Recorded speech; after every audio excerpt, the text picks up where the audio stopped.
Welcome to Realms Unknown, a sci-fi and fantasy podcast brought to you by The Bugle. Sarah Fleema felt old. At 23, she'd lived through 1,000 battles and was the general of a whole army. Who'd have thought a street rat from the mean slums of Megalopolis town would have made it here, celebrated for her beauty and competence and military skills and magical skills and scientific deduction skills, and yet haunted by the brother she'd failed to save when she was only 6. He'd been taken by the general of the evil army, press-ganged at the young age of only 27, and she knew even at 6 that it was her job to protect him and get him back. Protect your brother, her mother had said. He's emotionally immature and impulsive enough to generate 1,000 plot points. Sarah Fleema flexed her hands around her enchanted Sylvan blades, feeling them whisper to her, refusing to draw them. She knew the moment she did, she'd be dragged into Realms Unknown! Yeah, that's all right. You have entered Realms Unknown, a weekly speculative fiction podcast brought to you by The Bugle, in which we discuss science fiction and fantasy tropes, the newest news, our favourite old shows, books, games, and more.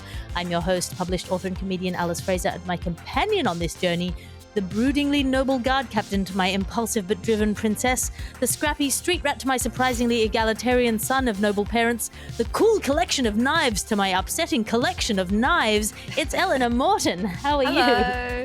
I'm all right, thank you. How's it going? I'm excited to get into our subgenre deep dive for today, which will be works that installed our buttons, science fiction and fantasy, that taught us rightly or wrongly what was cool. But before we get into that, let's have a look at the news.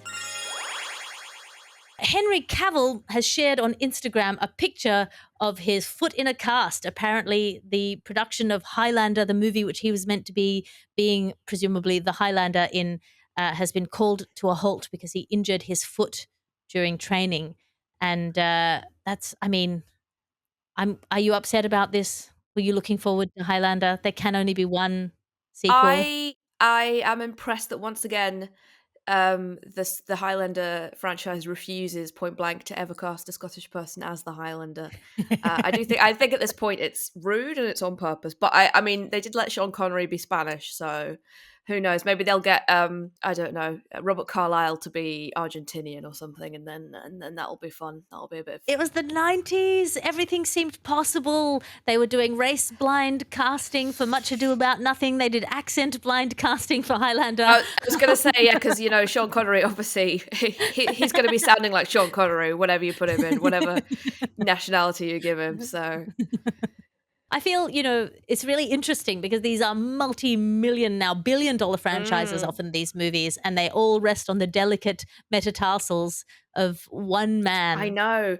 So Josh Weller and I were gigging together like last year, and he is in The Witcher, which is also a Henry Cavill, fantasy drama thing. And he said that Henry Cavill, this is merely speculation, but he said because he has to be so jacked for that, and I presume for Highlander too, 2 people follow him around on set with sort of like Tupperware containers full of like chicken and rice and things, and like every 45 minutes they have to feed. It just sounded horrendous. He's like a toddler. Essentially, yes. I'm going to apply for that job, following someone around with a Tupperware container. I've got transferable skills. Exactly. It's just that this, they'll be 10 times as massive, but as a toddler. But it's the same principle, yeah. And basically, he will not wither and die, but certainly lose muscle mass if he doesn't consistently feeding it. So if any guys are feeling like, oh, I'll never be Henry Cavill, you don't want to be Henry Cavill. It sounds like a nightmare. And in other science fiction and fantasy news, James Cameron has said he's writing a new Terminator project, but is having a hard time completing the story. And I've got to say, James Cameron, all you need is someone from the future to come back and give you the ending of the new Terminator story. How many Terminators are there now? Or is it just too many to count? Too many It's just spin-offs? a Mobius strip of Terminators. Once one ends, the next one. Do you know what? I think there was a series and they did cast a Scottish person. I think Shirley Manson from Garbage was a Terminator or whatever the Terminatrix? correct term. Yes, I don't know, but she was very cool in that. I like her. I mean, we've just entered the delicate realm of whether robots have gender or not. She looked like Shirley Manson. And that's the robot looked like. I think she was playing a robot. It's hard to tell. Anyway, I'm a big Shirley Manson fan. That was the whole thing. your ad section now because you can't be what you can't buy. Is the ghost in your machine the wrong kind of ghost? Is your spaceship's hull mysteriously haunted by a Victorian gentleman holding an ectoplasmic candlestick? Got a wailing woman in your data well? That's when you need the Dyson Exorciser 3000 Ghost in the Machine Ghost Vacuum. Pleasingly arcane, equipped with the latest cutting-edge technology. Some people say it's just a pentacle drawn in blood on a Roomba, but they don't know it's programmed with decommissioned ex-Russian military data collection AI drone technology. Guaranteed to gather spirits, ghouls, haints, and your mother's maiden name, the Dyson Exorciser 3000 is available at all good Argos catalogues. And this episode of the podcast is brought to you by the Large Dinosaur and Besieged City Sapping Detector. Whether you're trying to figure out if there's a Tyrannosaurus right behind you or if enemy diggers have undermined your walls, you need to be watching the surface tension of half a glass of water.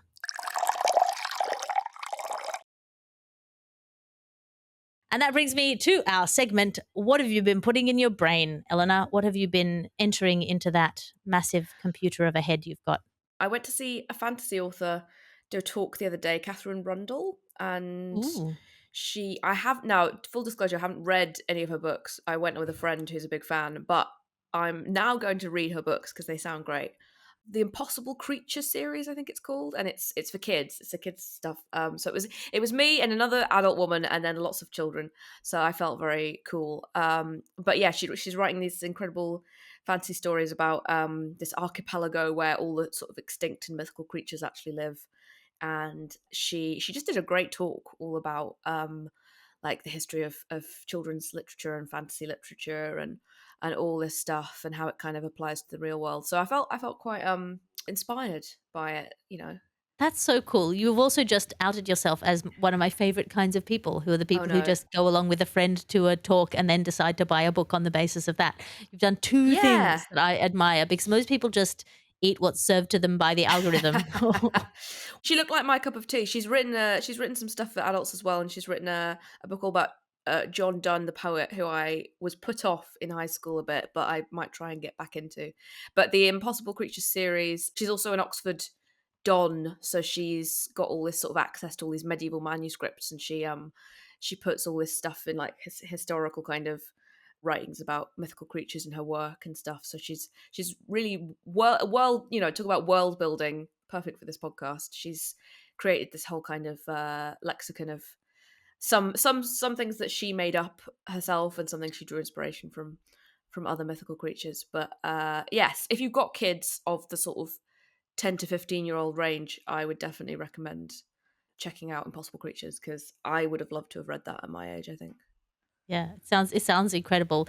So I have read Melissa Caruso's the sequel to a book that I already recommended, which is called The Last Soul Among Wolves, which is Oh. the second book in the Echo Archives, following up The Last Hour Between Worlds, which in which she's just had a baby, and so she has to kind of solve these magical and problematic things. She's quite a high level detective in this fantasy world, and she's just had a baby and she has to solve all these really like life-threatening and reality bending problems while also occasionally having to pump milk, and I Oh found my that very gosh. inspiring. It does suffer a little bit from what I like to think of as fan fiction syndrome, which is where everybody's extremely good looking and cool. Well, that's my life, so I don't know what is unrealistic for you, Alice, but I'm surrounded by. I don't know that I don't like it, but it's sort of, I always notice it, I guess. Yes, I think the thing is, like, we have so much pressure to be beautiful, like with TV and adverts and social media, but everyone can be ugly in books, and it doesn't matter, you know. So why not make everyone ugly? Because Yeah. you can. It's quite freeing. Ugly and sexy. More Yeah, like, oh, he was exactly. hideous, but like, oh. And then I also read 16 Ways to Defend a Walled City by KJ Parker, which was recommended in the recommendations section when I do a call out for Oh. last week's competence porn deep dive. And so if you are not a listener to this podcast, go over to the Blue Sky or to my Patreon, patreon.com/Alice Fraser, where every week we go into the subgenre deep dive and people give recommendations. And I was recommended 16 Ways to Defend a Walled City as a really good example of like an engineer who's super competent and solves problems just by being clever. And it is really fun. It's got a touch of the Falco about it. Like if you've ever read Oh, yeah, the The Lindsay Roman Davis, yeah, detective? Roman detective, like the tone of voice that he has, that sort of slightly Ah. jaded detective-y, but it's a fantasy world. But it's sort of set in a fake Roman thing. So I feel like it must be inspired by Falco to some extent. Yeah, interesting. The voice is very similar. So if you've ever wanted to see Falco be a city engineer who defends a city under siege while also dealing with sort of issues of Roman colonization, quasi-Roman colonization. Did you learn how to defend a walled city? I did. I Great. did, but unfortunately, he does rely on engineering skills that I don't have, Ah, which is it's tricky. it's a real shame. And then also, I mean, you can tell I've been on an aeroplane because I've had more time to absorb things than I would normally do. I've also had a bit of a listen to Holy Sister by Mark Lawrence, which is a re-listen. I didn't like it as much on second listen, but I did like it very much the first time. So it's worth reading at least once. Okay. Or listening once. But that brings us, speaking of at least once, to Trope on a Rope, which is where every week we think about a trope that we love or we hate or we love to hate, but we certainly notice it every time we come across it. Eleanor, what is your Trope on a Rope for this week? My trope on a rope is the thing you do where you list three things and the first two are normal and the third is something gross. Like a serial killer shopping list, like eggs, milk, severed heads. And that comes up a lot. Doing it in threes. Comedy horror kind of thing. I like whenever I see that, I'm like, I see what you're doing there. I see how you've the coming in threes joke. I think on TV tropes it's called egg milks squick. That's what I'm into. That is a really good one. My Trope on a Rope for this week is people having a very distinctive smell, which our protagonist can identify the different elements of. Oh yeah. That's funny because I was reading Perfume last time I was on here, and that's what he does to an insane degree. Yeah, but I feel like that's okay if that's your job, fine. But Yeah, if you're just a normal person, I don't think you're going to be able to say like it smelled like elderflower and oak and pine. yeah. Half the time when I smell someone who smells nice, it is just their washing powder. So there's no point pretending I can smell top notes of bergamot or anything. Yeah, he smelled like a moonlit knife, and you're like, what are we talking about here? He smelled like Purcell, and that's good enough.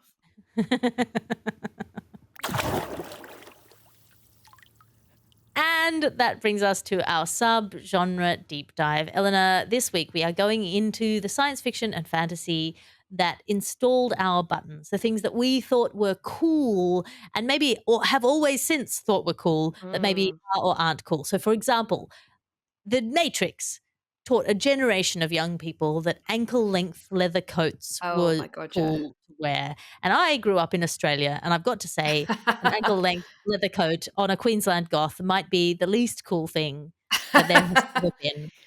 Do you know what? The second least cool thing is Scottish goths because you'd think with the weather they are suited for that kind of vibe, but there's just something about standing outside of Greg's in a trench coat that really ruins any kind of spooky vibe that they were going for.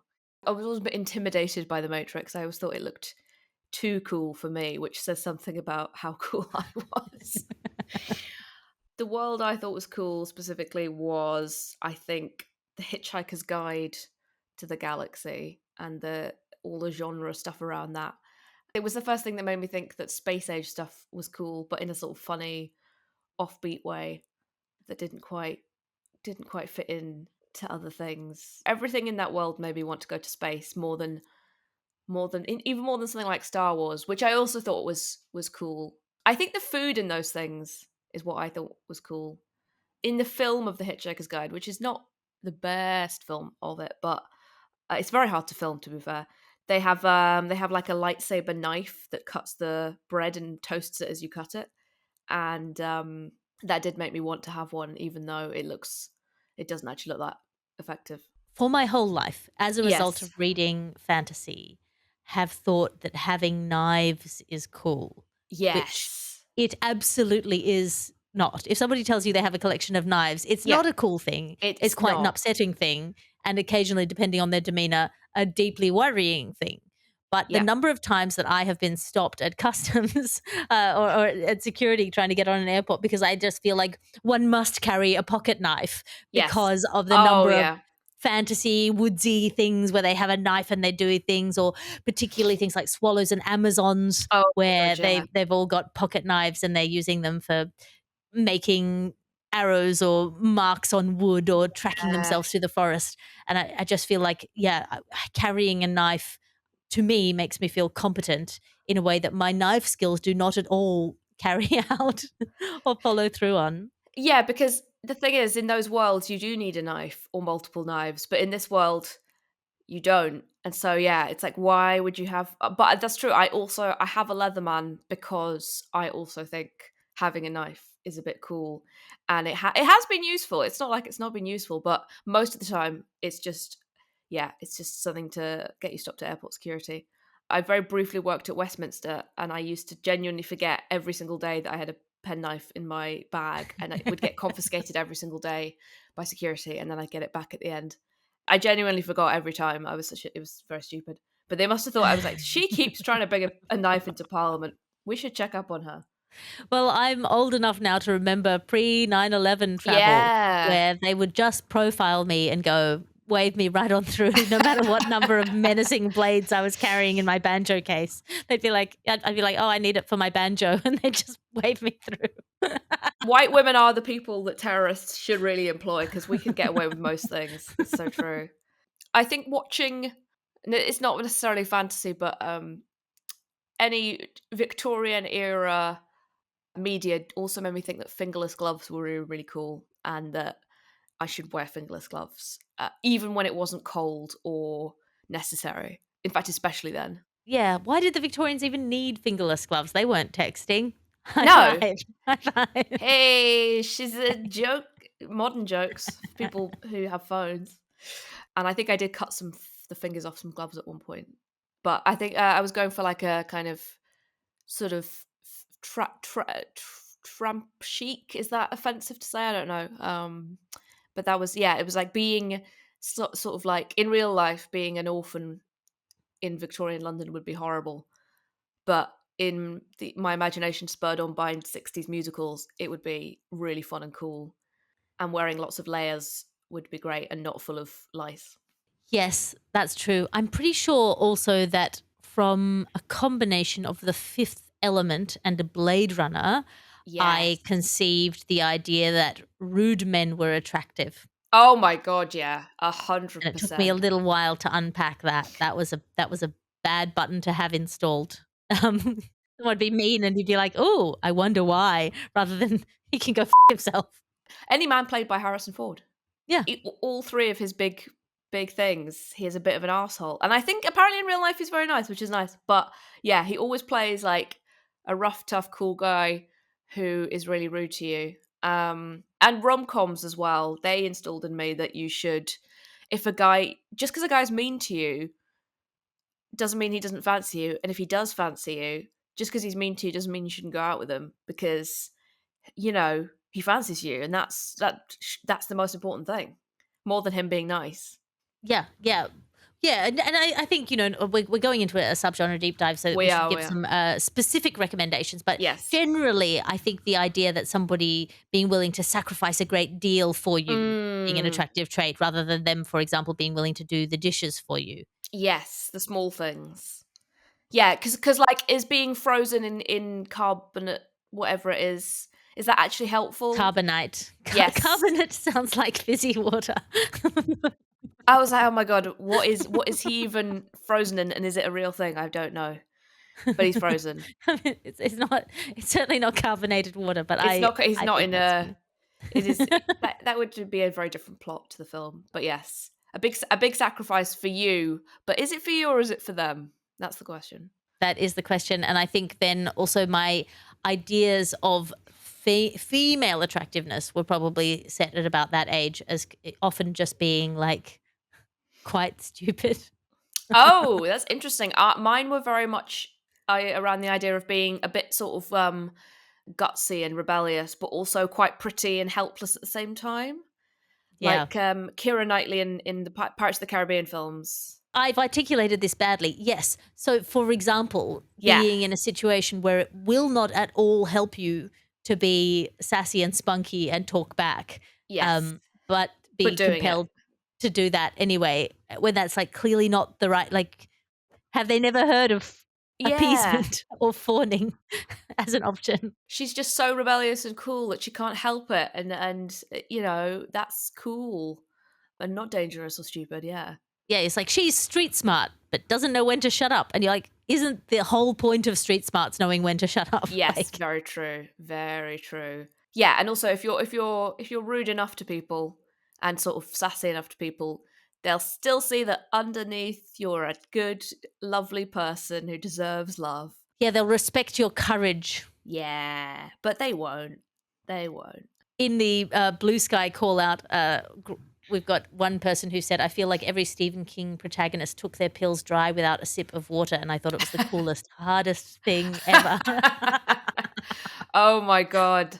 Yes. I rewatched Misery the other day, and I realized that it's a book about not taking critics seriously, which blew my mind. But yeah, there's a lot of pills in that, and he does take them dry because he's cool. Do you think it's cool?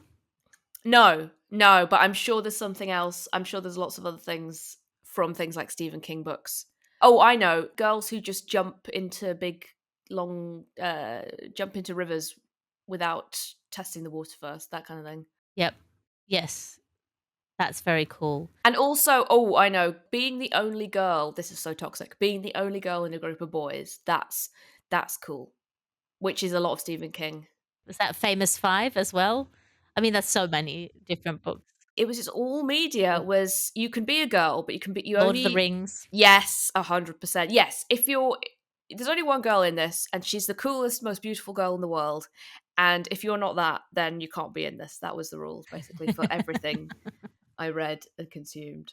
This might be a touchy subject, but the number of redheads in the world, Oh, I think, is wildly overstated by fantasy fiction. you thought there was way more. Yeah. No, I agree 100%. If only there was as many as fantasy fiction portrayed, then I wouldn't have been bullied, I don't think. See, now this is where it gets me, because I always thought redheads must be cool by definition, because in take that. fiction they're always the protagonist. Isn't it funny? They are the opposite. I mean, that's like, it's fantasy and Disney, especially The Little Mermaid. She was, everyone fancied The Little Mermaid, and it was so nice to hear, because in real life everyone was like, "Why are you so pale? Are your pubes ginger?" And it was like, the fantasy gave me the idea that people might actually really like redheads, but Scottish high school gave me the idea that they definitely didn't. So it was very jarring. I was like, it feels like the media is saying we're really cool and popular, but reality is saying I have asthma. They don't seem to compute. But For yeah, me, it's it was, funny. I think it was the Tamora Pierce Lioness series, in which the protagonist Oh. disguises herself as a boy and is redheaded with purple eyes, Oh, wow. ticking all those boxes for I was gonna me. And say, the yeah. idea that dressing in as a tomboy, which I definitely yes. was because I had a twin brother, was cool, and that every attractive person would find that attractive. Yes. They'd see that you were a hot, beautiful girl underneath the boyishness, but they'd respect your Yeah. boyishness. Yeah, the toughness of Yes. that. So that definitely installed some very hard to uninstall buttons in me. 100%. I was a tomboy as well. I was a girly tomboy. I was like, I liked both, but I loved climbing trees and all that stuff. And I was convinced that boys would like me more if I did those things, which I enjoyed, but also hoped that they would think was cool. Look, I don't think that is anything to be embarrassed about. If I'm ever going to give advice to teenagers, and I will in about, oh God, 7 to 10 years, be giving Yeah. advice to teenagers, one of the things I will say is, like, don't feel embarrassed about doing something to impress someone you like, because there are entire genres of movies and music, Yeah. entire languages that I have learned because I thought someone was cool or hot, and I've forgotten who they were, but I still have those skills and languages. Hey, that's So, a like, good point. yeah, just be driven by your nads, children. Some people have started wars over that kind of thing. So, Well, you know. this is the thing. What you're doing is not actually going to impress them. It's you're impressing some idea in your head of what you think is impressive. Again, like being a tomboy, Yeah. not attractive to anyone, but it does make you feel cool. And then you learn to like whittle a horse. I was actually going to say, I don't know which. I think this is from lots of media, Harry Potter and lots of other stuff, but being good at chess was something I thought made me cool and obviously incredibly intelligent because you have to be a genius to play chess, which is not true. You have to be a genius to be a chess genius, but anyone can play chess, and I Very do true. badly. So, And that brings us to our minds of talking about installing buttons. Are there any things that you used to love, oh, Eleanor, that maybe you feel a little bit about now? speaking of people I thought were cool, I thought a lot of the women in Harry Potter were cool growing up, and now I think not completely. And I'm not saying they're bad books because I don't take that view that just because she's gone a bit weird, the books are inherently badly written or you can't enjoy them.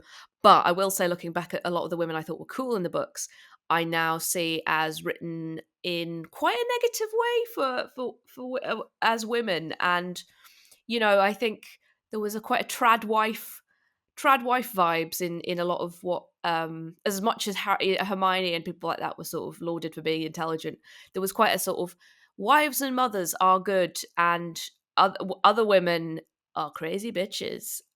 So I do look back at that and think, as much as I wanted to be some of the women in Harry Potter, I now think, oh, I don't know if those women were that cool actually in retrospect.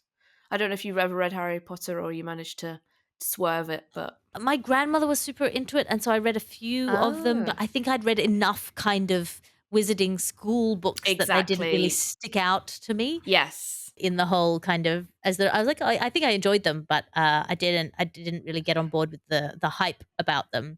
Yes. But that said, Yeah. I'm now thinking about women that I thought were super cool and wanted to be like, and Yeah. most of the fantasy that I read was like in the 90s and early 2000s, so it was like deeply troubling ideas of how women ought to be. But subtle enough that you don't notice until 20 years later and you're like, hang on a second. Wait a minute. Yeah, yeah, I don't remember how they were written in Harry Potter. Can you give me an example? So a lot of them were, first of all, there was a bit of a nag vibe. So there was a lot of nagging and sort of shrillness, a lot of shrillness and nagging from the negative female characters. They would be very sort of stroppy and dramatic and a bit boy mad. That was very negative to fancy boys, was seen as a bit naff and a bit uncool, and all very competitive with each other, very sort of like ganging up on each other. It was very sort of bitchy, and Hermione was friends with Harry and Ron mostly. So, she was always sort of sniffing a bit at some of the other girls for being a bit silly. So there's a lot of silliness and a lot of like, yes, being very overly feminine is bad. The sort of Fleur Delacour, the beautiful French girl that Bill Weasley marries, is sort of hated universally by the other women in the book for being very beautiful. And it's just a bit like, would a mother of 7 in her 40s really care that much about this hot younger, like, she got better stuff to do. And then the idea of the negative women, Bellatrix Lestrange, the sort of the villains being childless, sort of cold, again on they would be sort of beautiful, so feminine, but in an evil way. And basically, I think sometimes some of the dynamics read like a bit high school, which sounds silly because it is set in a high school, but there's just a lot of kind of like, ooh, women are silly. Aren't women a bit silly sometimes? What are women like? They're silly. And I don't think women are silly. Just huge. I mean, some of them are. Some of them are, but generally I disagree with that. That's your minds of and That's it. mine is this week. Speaking of the depictions of women, I'm going to go back to the Dresden Files with Harry Dresden, wizard detective. I love those books. They are Yeah. comfort listens for me. I read them, but I've also listened to them, and the audio books read by James Masters, who played Spike on Buffy. They're great. They're great. But also, my brother has been rereading them recently, and he texted me, hey, I just haven't read these for a while, and I've really realized how objectified the women are, particularly in the first couple of books. They are all incredibly described by their physical features, and then they're all very attracted to Harry Dresden, wizard detective, immediately. And a lot of their kind of plot motivations seem to be to want to win him one way or Yes. another. And yeah, like there's a sexy vampire who wants to bang him, and then there's a sexy detective and like a pocket rocket detective, and then also the daughter of his friend who wants to. And it's like it's all a little bit. Did they all breast boobily down the stairs? They Or a little bit, yeah, and I tiny find bit. that hard to confess because I did, and I still do love those books, and they are still my comfort reads, and I'm not going to Yeah, let go of them. And he has over time gotten better at womaning the women's. boobily breasting the women. Yeah, but is definitely. I would say if you're going to read them, you have to read them all because you have to read the character arc of him writing the women as well as the character arc of Harry Dresden, wizard detective. If you cannot handle boobily breasting women, but you do want a bit of wizard detective, I recommend Ben Aronovich's Rivers of London, in which Peter Grant, the wizard detective, is a copper for the Met, and he's also very competent and much less. I mean, there are a few attractive women in that as well, but less so. I mean, attractive women do exist and can be described, but yeah, it depends how often and by whom. Yeah, I think maybe it's a revelation to some element of the male writer that a lot of male protagonists in books particularly just have women throwing themselves at the men It's for no funny, good isn't it? reason. And that could just be like wish fulfillment. I wish women would throw themselves Yeah. at me. But it could also just be like, I don't know why women find me attractive. And so I cannot sort of articulate what a man might do, but Yeah. just sort of, it's, yeah, maybe there's something more benevolent under it that I can import. I think I'm probably more cynical than that, but I don't think it's necessarily like ill intention. I think it's because it's subconscious. You know, you can read stuff and you can see people's biases and things, and it's like, yeah, they might not mean to write a book about a handsome man who all the women love, but they do, and it's like they don't have to necessarily have bad intentions with it. It could just be quite funny sometimes when you like all the books written by male academics about having an affair with a beautiful student, you know, just sort of just it's a little bit obvious, but obviously that's that reveals something. Yeah. Yeah, the idea that being universally attractive would be appealing at all. I wrote a poem once because when my daughter was young, people would say, "Oh, she's going to be a heartbreaker," and I was like, "Have you ever Yeah, broken anyone's heart? it's not It's fun. really awful. It's not. It's not a nice feeling. I don't. Why are you wishing this on my baby as well? Also, it's also weird that you're thinking about who's going to want to bang my baby. People love doing that. You know, the second a baby, and if a baby meets a baby that's a different gender, then they're going to get married. That's what people love to talk about as well. Marry the babies, but you know, that's society now. And that brings us to the end of this episode of Realms Unknown. Eleanor, have you got anything to plug? I do. If you are in Aberystwyth on the first weekend of October, I am doing my show The Mermaid there, which is all about mermaids. And then I'm also doing 8 out of 10 Celts on the Sunday with SF Mayer and Mary Flanagan. And that is a silly game show where we pit the Celtic nations against each other. But I also do, if you like fantasy and books, I do a podcast with Alistair Beckett-King called Eleanor and Alistair Read That, where we look at children's books, classic children's books, and dissect them and, you know, give them a little prod and say, is this still good? So the last one we did The Railway Children, and that was very fun. And then next month we're doing The Worst Witch by Jill Murphy. So yes, if you enjoy this kind of thing, you will like Eleanor and Alistair Read That. Wonderful. And you can find me online at patreon.com/Alice Fraser. You can sign up there for free. But if you sign up for money, you can, for example, join my twice weekly writers' meetings or my weekly salons where we chat about stuff. And stay tuned over there. There is going to be a big announcement that rhymes with Blaudio Block. And you can What could it be? come over there. That's going to be in the next week or so. So if you sign up there, patreon.com/Alice Fraser, either for free or for money, you will find out about that. This is a Bugle podcast and Alice Fraser production. Your editor is Ped Hunter. Your executive producer is Chris Skinner. I'll talk to you again next week.